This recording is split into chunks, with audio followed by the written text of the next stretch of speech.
Who are you? My name is Bond. I am Groot! Hello! My name is Inigo Montoya. I am Steve Rogers. Spartans! Damn it, what do you want? Wanna play Psycho Killer? I'm gonna make him an offer he can't refuse. E.T. Home phone.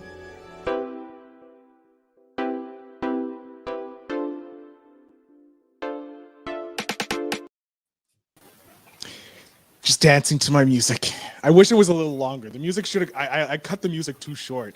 Ladies and gentlemen, enough of my bantering here. It is, of course, the Phil Better Show with the podcast mogul Phil Better, and of course, the pop culture expert himself, Aaron Talks Films. Aaron, how are you doing today? I'm great. You always big me up so much, and I'm just like, oh, pressure. Under No, pressure.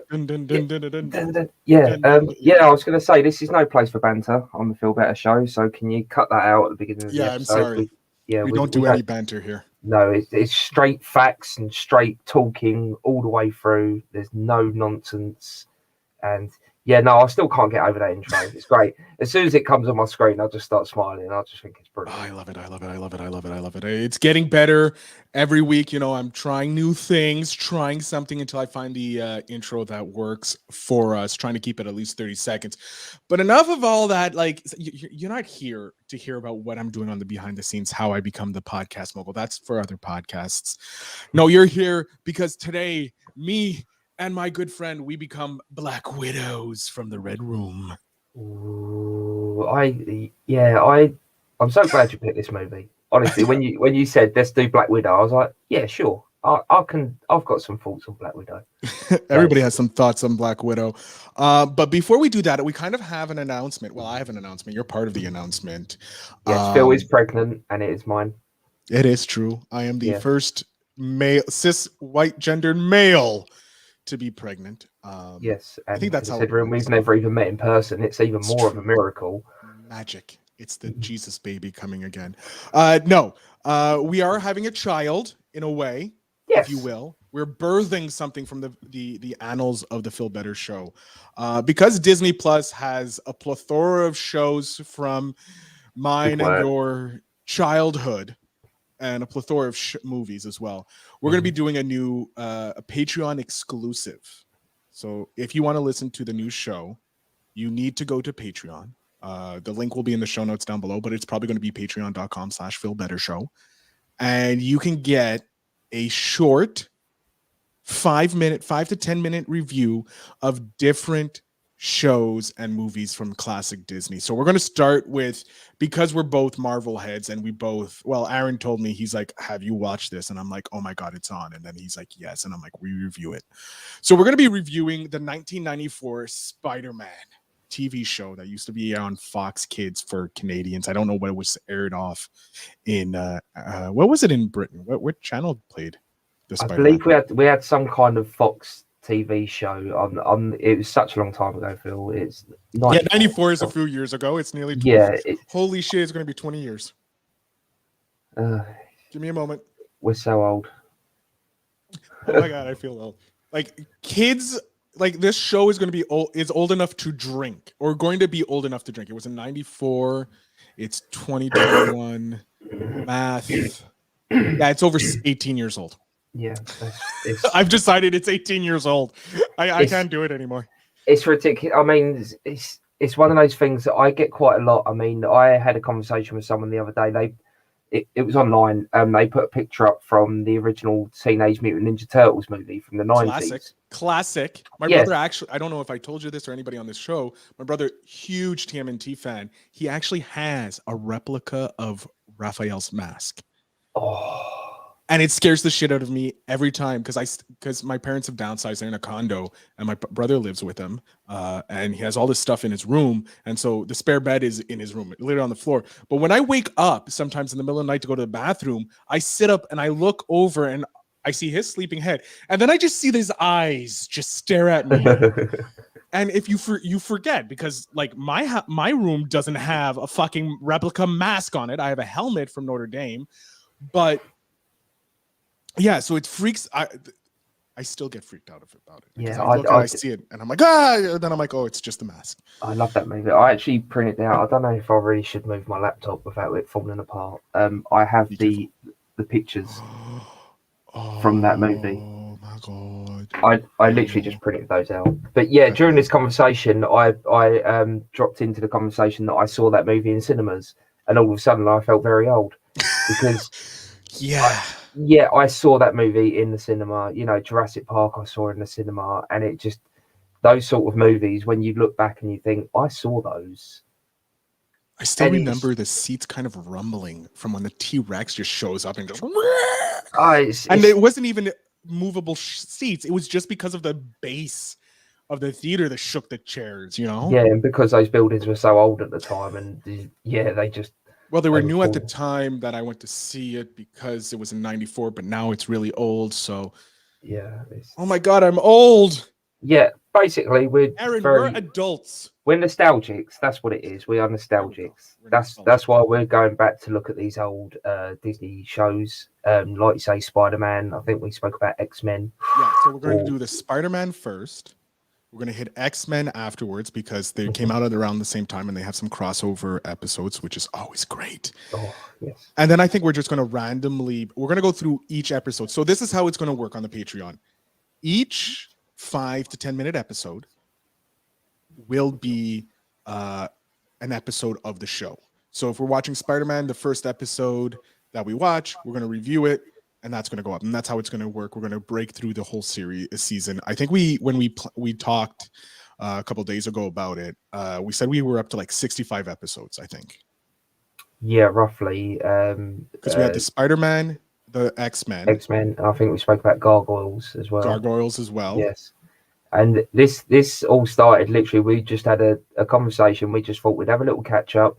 We came online just to have a conversation, and we're like, should we start another podcast? Like, we haven't got like 15 between us. Let's start another one. So yeah, it's something we're both so passionate about. So it has to be done because no one else is doing it. Yeah, it's all about that nostalgia. I'm a nostalgic freak. Anything from the 80s and the 90s I love. So it's going to be so much fun to go back and rewatch. I just had a very my hands were shaking because of the thought. When I was growing up, I remember listening to radio or watching TVs, and the quote unquote adults on the TV and on the radio were like, "Oh, I'm a nostalgic. I love things from the 60s and 70s." And I'm like, oh my God. And when you just said, yeah, we're nostalgic, we're going to do things from the 80s and 90s. I'm like, oh my God, my God. I know we're getting to the point now where we're the old guys, and it's we shouldn't have brought this up, Phil. I blame you. Me? Why me? I'm blaming you.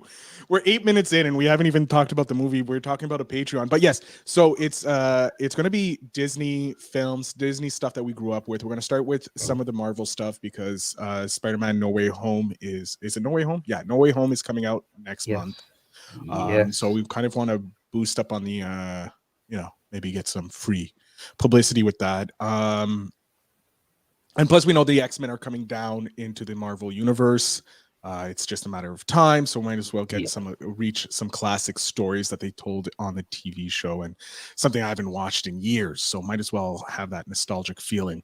But that's enough. So yes, we'll be letting you know more. The links will be in the show notes. You can subscribe. We're gonna make it really cheap, $5 and when you get free episodes. There you go. Boom. Just like that. You support us on Patreon. We'll have other tiers and stuff like that coming, but now it's $5. You get an extra episode. You get the Patreon episode, plus you'll get these shows a week early. Because that's what I'm going to do. I'm just going to put the video up. I don't worth know. Every penny. It is. It is worth every damn penny because you get to see us two beautiful bastards. Yeah, I'm not sure what way to point because it's backwards. So whenever there we go. So your glove hand, always point the other way. There you go. You got a glove hand. At least you have a glove to remind you. I don't even got any of these gloves. I just got rings on rings. But we're going to talk about Black Widow. Yes. Natasha Romanoff, played by Scarlett Johansson, who has had countless controversies recently I with think her. That's all settled now, isn't it? It's Well, yeah. They came to a Did they come to an agreement? Yeah, because she signed on to make another Disney movie, so I think that's all good. But basically, for anyone that doesn't know, she wanted more money from. She was Yeah, she had contracted. an executive producer credit, I think, on it, and she had a back end deal. Yeah, and because it didn't show in cinemas, she didn't get that back end deal, and she basically turned around and said, "Well, that's not my fault. I have earned that money." So, yeah. Yeah, and I think I'm not sure what conclusion they came to, but I know that they have come to a conclusion. So money has changed hands, and she is now signed on for a Disney movie. I think it's is it Tower of Terror? I don't know. You're the pop culture expert. Yeah, I believe it's Tower of Terror. Didn't you talk about it in your most recent episode? Yes. Go and check out Aaron Talks Films, the podcast, and yeah, it's in one of those. Which reminds me, after this, I'm going to be uploading your next one. Because I have it already. I just have to press release. Right, I just forgot to press release. So it's my apologies on that. But yeah. So Black Widow takes place after Civil War. Yes, that's the problem that I had with this movie. The one problem I had, the one like major problem, was it's very confusing where it is on the timeline. A lot of these MCU movies, the solo ones, you can kind of put anywhere, and it doesn't really affect the story so much. Mm-hmm. But because this movie came out after Endgame, spoiler alert for that movie if you haven't seen it, she dies in that movie. So we know that it I need to happens. get a spoiler button. I think that's the next thing I'm going to work on. I'm going to make a little video spoiler. Yeah, I think the main thing for this story is if you haven't seen Endgame by now, then what the hell's wrong with you? That's your problem. If it's been taught for you, that's your fault. But this takes place before that, so there's not as much at stake because you know that she lives at least until that point of Endgame. So whenever she's in, air quotes, trouble in this movie, you know that there's not going to come to anything terrible because we know that she lives past that. That's the major problem with this movie. This movie should have been made and released after Civil War. Oh yeah, it should have been well before Endgame, well before these other, and technically it could take place other time before Civil War as well. They could have made it before Civil War as well, but they made it after Civil War because she's a criminal. Yeah, and the very not the opening scene, but the opening scene with Scarlett Johansson is the fallout from Civil War, where she is on the run, and they even speak about capturing Hawkeye, Ant-Man, and is it Falcon? I think they captured as well. I think he because it's weird because I'm thinking of the TV show Falcon and the Winter Soldier, aka Captain America and the Winter Soldier. Yes. Can't wait for that movie. That's what I mean. It's because this timeline's all very confusing now. Releasing the movie when they did, even though super fans like us know what's going on, for those casual viewers that think, she was in the MCU, we'll go and watch this. Hang on, I thought she died. It's confusing for them because they have to really think about what's going on. And, it just makes the movie experience a bit more difficult because you have to keep that in your mind the whole time. The rest of the movie's fine. It's a good thrill ride, and it's a very good addition to the MCU. I'd even say it's in the top 10 of the MCU movies, for the story, the action. This is just my opinion. I saw that face. My opinion.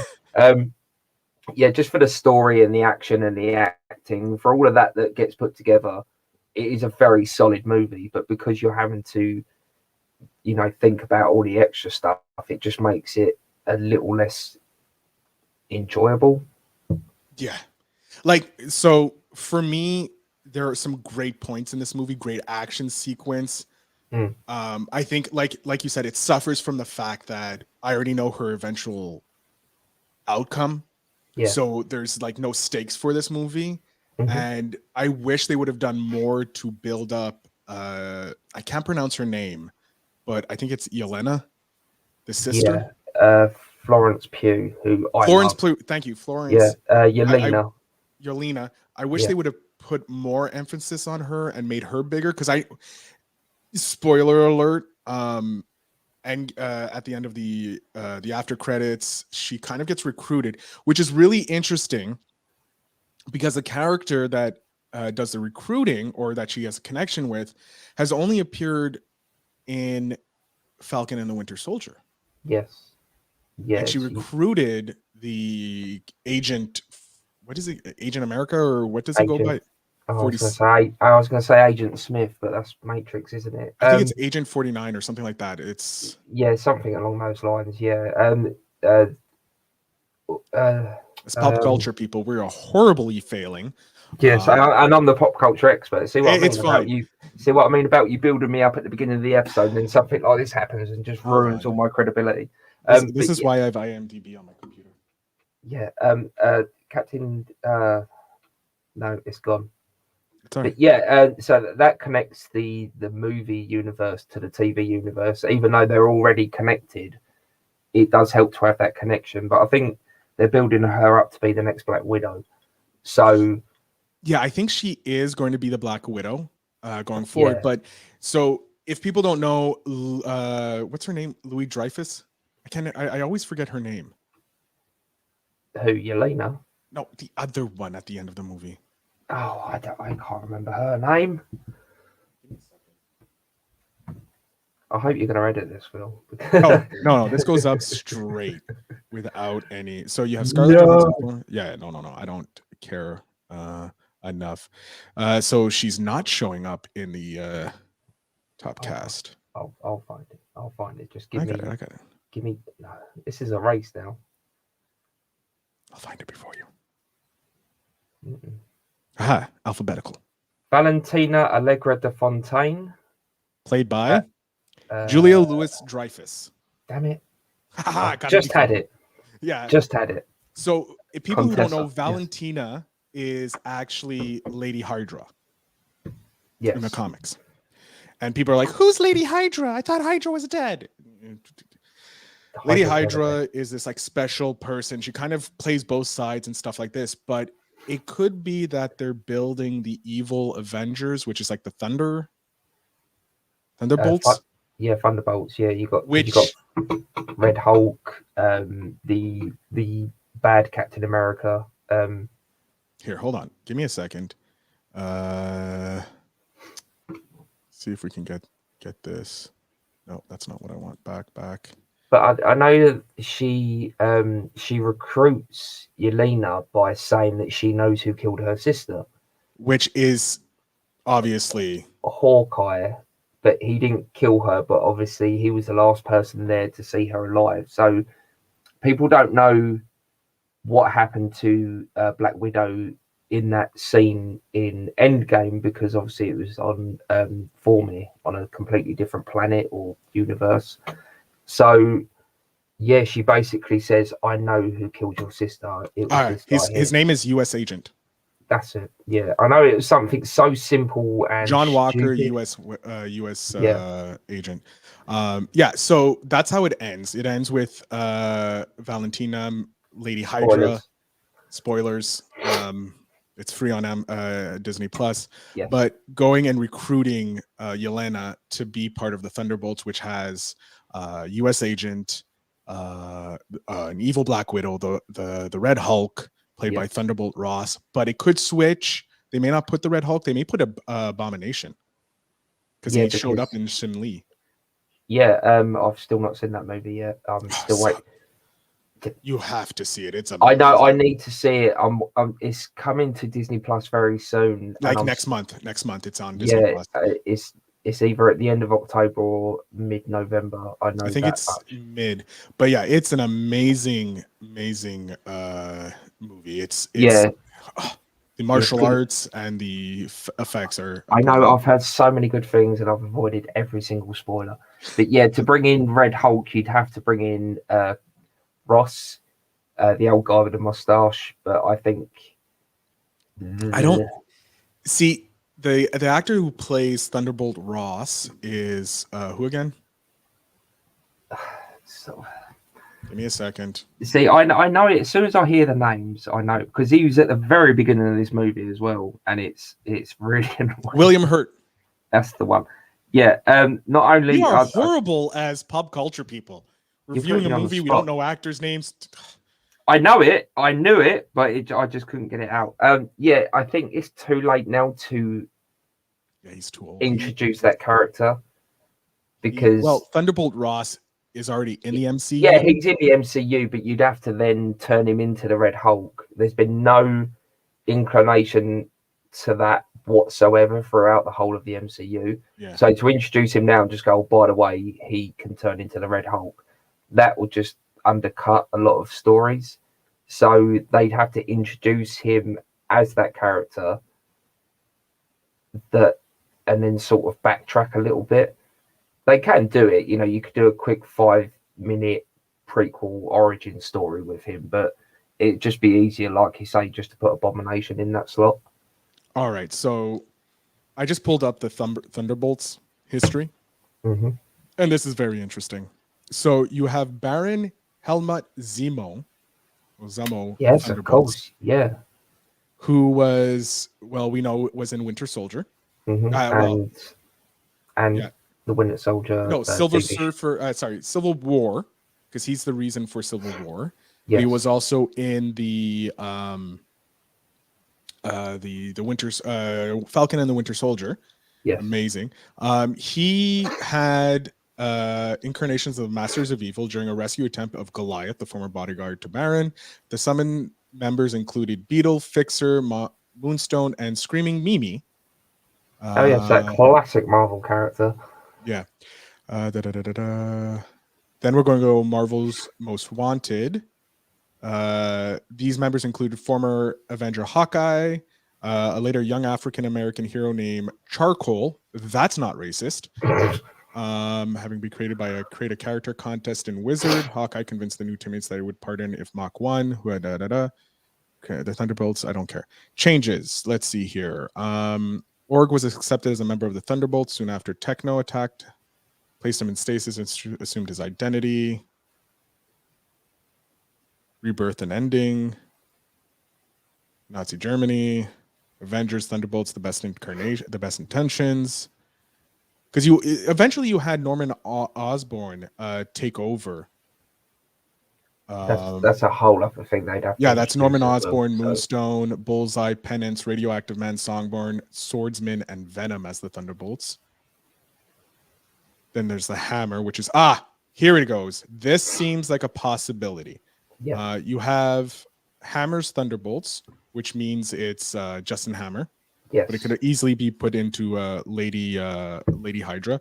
You have Black Widow, Ghost, Paladin, Headsman, Ant-Man, Grizzly, Scourge, and Mr. X.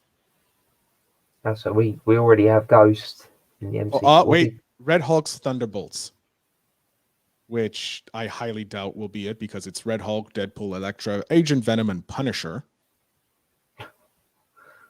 Winter Soldier's Thunderbolts, which was Fixer, Atlas, Moonstone, Mach X, and Kobe. Then you had Punisher, War in the Streets, Citizen V, which is Zemo in disguise, Moonstone, Ghost, Fixer, Radioactive Man, and Jigsaw in disguise. Then King in Black, which is the symbiote god Knull, encircles the planet in symbiote goo and sets out to destroy every living Earth, which Taskmasker, Mr. Fear, Balchuk the Leaper, Rhino, Star, Rio Ryan or Ripley Ryan. Wow, there is a lot of goddamn Thunderbolts. There's a lot of B list, or not even B list, E list Marvel characters there. Yeah, But like some of those have been introduced, so you could Yeah. sort of mix and match. You could have Zemo, you could have Taskmaster, who was in the Black Widow movie. she's still, no, but she was taken away by the other widows, so I she know, may but not. They can retcon that. They could just say, "Oh, she's gone Maybe evil not. again." Well, Spoiler alert, here's it's a why. she. Yeah. Here's who I think will be in Marvels, because I think the Thunderbolts will be maybe sticking to the TV, and sometimes because I don't think they're the big threat. They're not going to be a big threat in the Marvel universe. I don't think so. I think they're leaning more towards Galactus, or Yeah. Galactus is probably the next one, but the one who broke the universe, Krull the Conqueror. No, Yeah. is it Krull? No, that Give me a second. See, I'm thinking of Skrull. Is it? They have a lot of potential events that could happen because you have the Skrull, so you have Secret Invasion that could be coming. Mm-hmm. Ryan Reynolds. There's Jeremy Reynolds. That's who I wanted. And then I wanted Hawkeye. Not Hawkeye. Wait, wrong one. Where is he? Where is that mother? All right. Anyways, where was I going? Kang. Kang the Conqueror. So we have Kang the Conqueror from Loki. Yeah. We have the Thunderbolts being assembled. We have Secret Invasion. We have like 3, and Galactus is always there. So we don't know who's going to be the major baddie in Avengers 5. No, they've got a long way to get to that point. I think we don't even know the team for Avengers 5 because we know Spider-Man's still alive and he's going to be in the next Avengers. That's been confirmed by Feige and I think they're going to go younger and sort of introduce a new team like they're doing with this maybe Thunderbolt thing. You're looking at the Hawkeye TV series where he's training up Kate Bishop. Mm-hmm.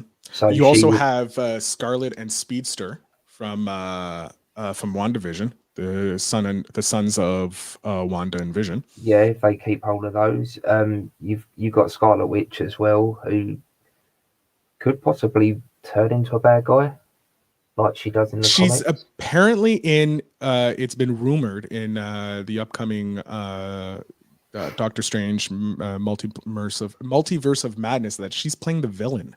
Yeah, in it. yeah. So maybe they. And it's supposed to tie into WandaVision. Yeah, and I think they're going to use this whole thing with Florence Pugh as the next Black Widow. I think they set that up so that she could be the antagonist in the Hawkeye series, I believe. Okay. And then maybe come good at the end, so she could slot into the new Avengers with, Spider-Man, Doctor Strange. Hulk could still be around, possibly. Because he's going to be showing up in the She-Hulk show.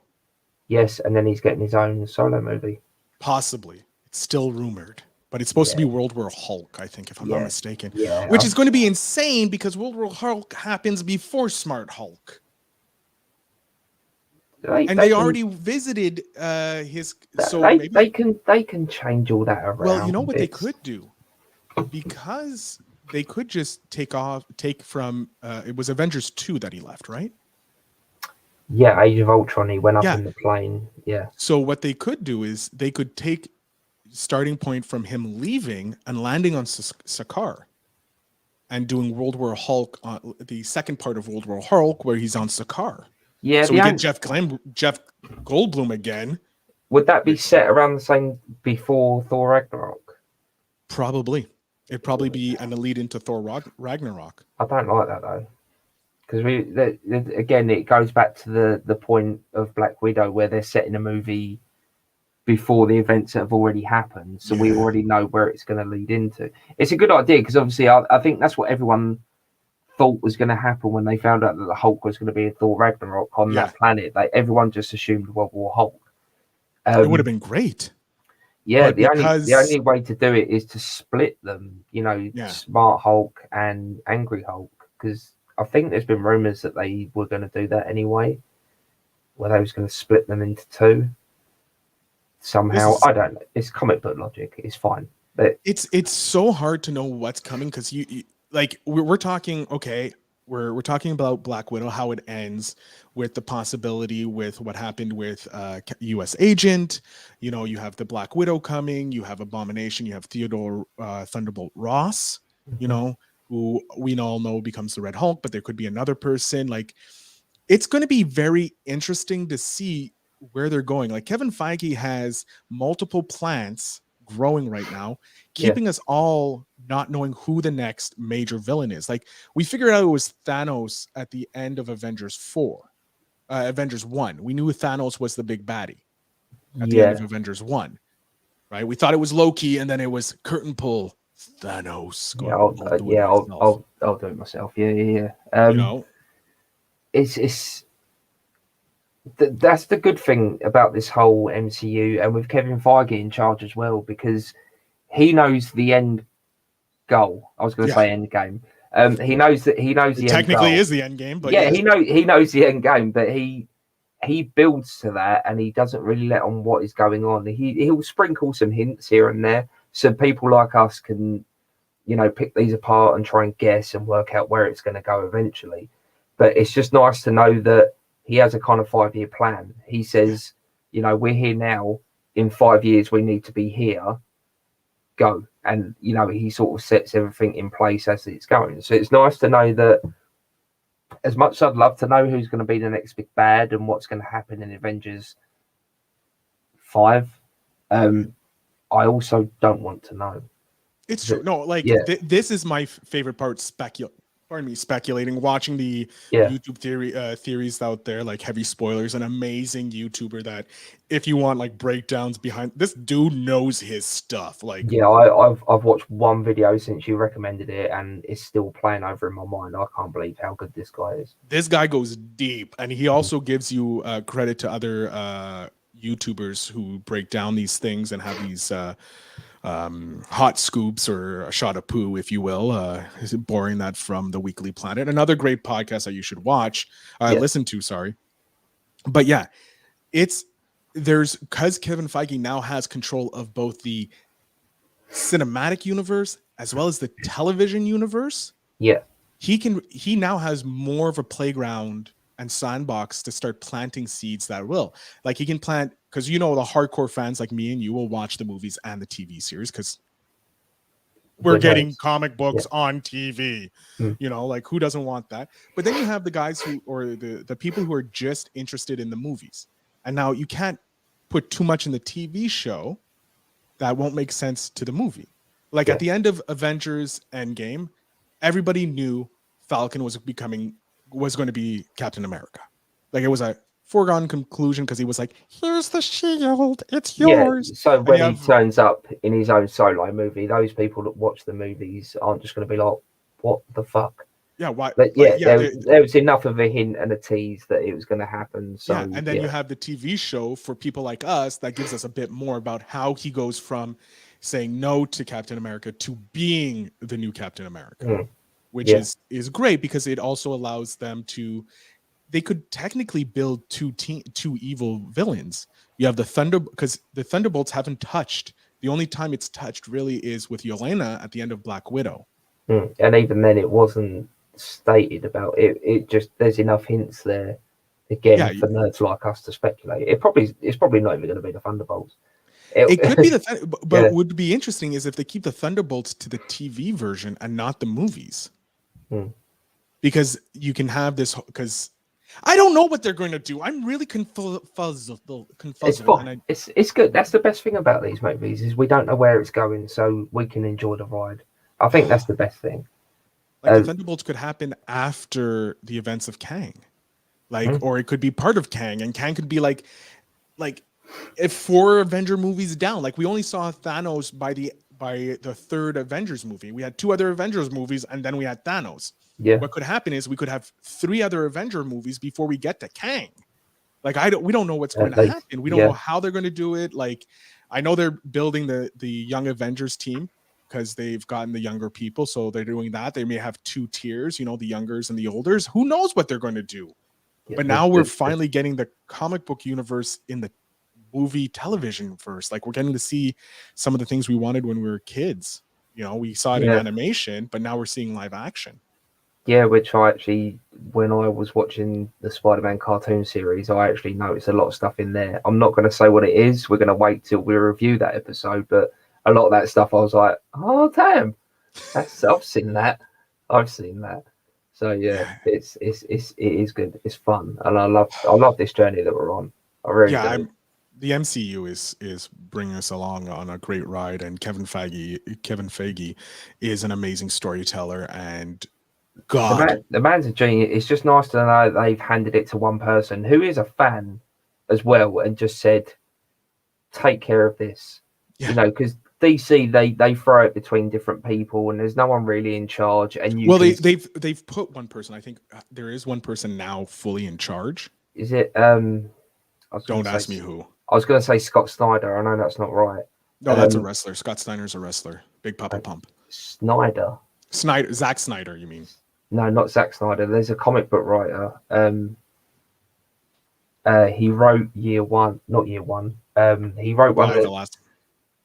Yeah, I know who I'm. Anyway, you do Scott Snyder. He wrote a lot of Batman comics. I thought he was in charge, but I'm not sure. But that's too late. There's no point putting someone in charge now over at DC after all the mess that they've made. Well, here's the thing: the Flash movie is taking place. Is going to be using the Flashpoint. Yeah, but I think the only reason they're doing that is because they've written themselves into a corner that they can't get out of. So what they're going to use it is the Flashpoint to clean slate. Yeah, clean the slate, start over, just like they did in the comic books, the New 52, and they start a new journey. But it's like, okay, you're doing this. Who are you going to put as your Batmans? Are you going to still stay with your Batman, your Superman, your Wonder Woman, your Aquaman? Yeah, because or are you going to let them be in their own universe, and the Flashpoint creates the new universe that goes down a different direction? But if they're doing that, there's no point doing it because they're not cleaning up the mess that they've already made. If they're still going to stick with certain, but they're still making an Aquaman movie, they're making a Shazam 2, they're making Black Adam. Those are currently being made and they have nothing to do with Flash. Because they were popular movies and they were good, they're still moving ahead with them. So there's no point doing the Flashpoint and resetting everything if that universe is still going in one direction. It's pointless. So it's not cohesive. I get why they're trying to do it because they need to clear this mess up. But you can't clear this mess up if you're still making a mess over here. So it's like cleaning up with kids in the house. It's pointless. You would know more about that than yes, I would. I don't bother during the day. There's no point. I've had a racetrack out in my living room on the rug for 3 days because there's no point clearing it up because the next day it's going to be out again. So I've just left it. That's what DC is. It's a house full of kids. Words of wisdom from the pop culture expert himself. DC is a house full of kids. I like it. Yes. And Marvel is just adults. Yeah. And it's parents. weird because Marvel comics are more geared towards the younger generations, like younger youthful kids, whereas DC is more towards adult because they're dealing with more adult oriented things. Like you have the Dark Knight, heroin addiction. They're that's in the comics. I know. Just saying. You have all these adult stories going on, yet when they bring it to the movie, it feels like a child is writing this. Whereas Marvel is doing adult stories, but still garnered towards the kids, making sure the kids enjoy it, but also adults enjoy it. Exactly. They've got the right formula. And again, it's all down to the fact that one person is in charge. Yeah, and it's anyway. Black Widow was a good movie. Yes, going back, coming full circle to Black Widow. Look, if this was released after Civil War, it would have gotten a bigger bump. It would have been major. It would have been better. They should have, but they're learning their lessons now and trying to correct for future. It's not a bad movie. It's not horrible. It doesn't hurt. It adds a bit to the story, but at the same time doesn't. It's kind of like a sequel. It does add a lot to her character and her backstory, but at the same time, at that point, it's kind of pointless because, again, spoiler, she's already dead. We don't need to fill in those blanks. It's a good story, and it humanizes the character so that when you go back to watch because it promotes you to go back and watch the story, and then with this added knowledge of her character and how she kind of like became good again or whatever. You watch these shows and you're like, you watch the movies and you're like, oh my God, that makes some sense now. Like it kind of gives some if you're rewatching, but the chances of people rewatching like older movies.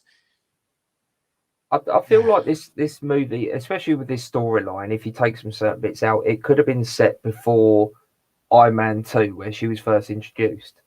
Because you can sort of build her character up, and it doesn't give enough away where it spoils a lot of the plot points for the rest of the movies. Because sometimes when she's interacting with other characters, she'll mention certain things, and you think, I wonder what that was like. And they do kind of show you in this movie, but again, it doesn't ruin the aura of that character. It adds a little something, but again, the very big downside is the fact that we got this years. Yeah, it's far too late. It should have been released a year earlier if it wasn't for COVID and everything. But even that was still too late. Yeah, it had to be released before Endgame and before Infinity War. I'd say Infinity War and Endgame should have been after this movie. Yeah. But yeah. Yeah, because right. it shows you why that character's so good, and why when we get to Endgame, where she has taken over the Avengers and she is in charge, it shows you why she is so strong to be able to do that, because of all that she's gone through. Yeah. And it would have made that character a lot more interesting. But yeah, again, it's a good movie. It's a fun watch. It's interesting. There's a nice little plot twist kind of at the end. I kind of called the plot. If it's what I think you're calling. Yeah. I kind of called it, but at the same time, I think they kind of made it the twist just for the sake of it. They didn't really need to do that, but it was good enough, and it was interesting, and it's definitely worth a watch. And like I say, the way these actors work together is just there's just that family moment where you have Florence Pugh, you have David Harbour, Rachel Weisz. Thank you, because I'm never able to pronounce her last name. And then Scarlett Johansson, kind of at this dinner table, like kind of having a family argument, even though they're not technically a family, but they act like a family. And it's just so fun. It's perfect. It really is. Yeah. They like I say, they're not a family. They was thrown together as a family on this this sort of mission that they had at the very beginning of the film when the girls were very young. And to know that still sort of carries on through later life, and David Harbour and Rachel Weisz, even though they're the adults, they still look at these girls as their children, even though they're not. And it's just a nice, family moment, the way they all come together, and it's beautiful, and it does sort of help break the movie up, because you've got fast-paced action and and drama and the typical kind of comedy you get from a Marvel movie, and it's just a nice little moment just to throw in there, just to break it all up. I think it's a really good movie. I really do. My biggest problem is the release date. That's the biggest issue I have with. There's like minor critiques throughout, but I mean, with any movie, I have that. Yeah, it's your cut and dry standard, cut and paste Marvel movie. It's your very typical story. But when I say this is in the sort of top 10 of Marvel movies, I say that looking at it as if it came out when it was when it should have done. If it came out after Civil War, this would be one of the best Marvel movies that they've made. It's not in the top 10, but at the same time, I think it is good enough the way it could have been, if that makes sense. Yeah, no, the biggest problem is it suffered from its release date. It released too late. And I think, and also the controversies behind with Scarlett because of some of her things. That did not help. That did not help it. The movie is fun. I enjoyed the movie.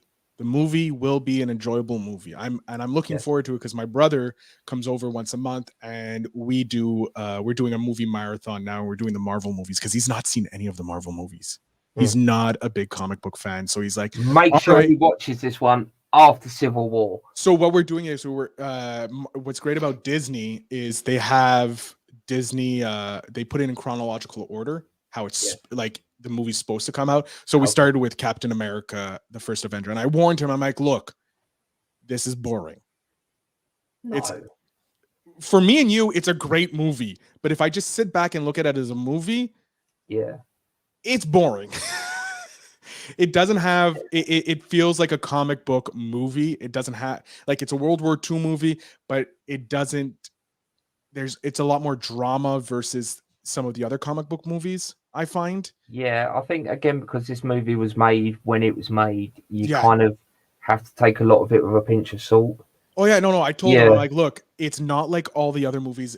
Any regular movie, it takes place in the Second World War, but it's more drama than action. You have moments of action, these great moments of action that I would love to see more of, but because I knew they were trying to get to a certain point, you're kind of like, oh, like I would love to have seen more battles versus Hydra instead of just like these quick clips of them meeting up. And it's kind of like, it lets down because they build up the first half so much and then they have to rush for the middle half, and then your end half isn't as great as it could be. But it still it packed an emotional punch. It still got me right in the feelings at the end. Yeah, definitely in my top 10 Marvel movies. Yeah, and so I'm next just gonna time say that for everyone. Yeah, every single one. What are your top 10? They're all top 10 movies. Yeah, what, all 36 of them? Yes, top 10. They're all top 10. They're all tied for number 9. Yeah. But yeah, like the next one's going to be Captain Marvel, which I'm looking forward to watching again because I haven't rewatched it since it's been released. I have, and it's better the second time. It's a much better watch the second time. Yeah, this is my first time watching it in chronological order. I've done it in release order. I did it a few months back. I think I got as far as one of the Guardians, I believe, and then I got distracted by something else. So, but yeah, it's fun going back and watching them in the order that they're supposed to be watched in. All right, so we're gonna round up here. What is how many widows are you giving this movie on 10? Again, I think it's a really good movie, but the biggest flaw again is its release date. I know we keep saying it, but that point really has to be hammered home. I'm going to give it a 7 out of 10. Respectable. Yeah, again, it's a really good movie. I've just got to keep saying it. If it was released earlier, it would have been so much better. It really would. What I'm going to do is, since I'm watching it in chronological order and my brother hasn't seen it, I'm going to ask for his opinion after the movie, and then I'll get back to you. It's going to be a while if I remember. But ladies and gentlemen, 6 years from now, I'm giving it 7 widows as well. It's a great movie. Doesn't hurt anything. It adds a bit and it teases some more. But it just whets your appetite for what's coming up. It's a 7 that should have been a 9. That's what I'll say. 8.5. I'll give it up to an 8.5 if it was released properly, but 7 for sure. It's a solid 7. Ladies and gentlemen, I am Phil Better, the podcast mogul. He Aaron talks films. Talk film, the pop culture expert. There we go. Just like the yin yang. This is the Phil Better Show where we review movies every week, and we're coming up with a Patreon exclusive where we review retro Disney. We'll tell you more about it in the coming weeks. I thank you so much for listening, and I wish you all a great day. And remember to stay hydrated. I have to do some stuff. Hold on.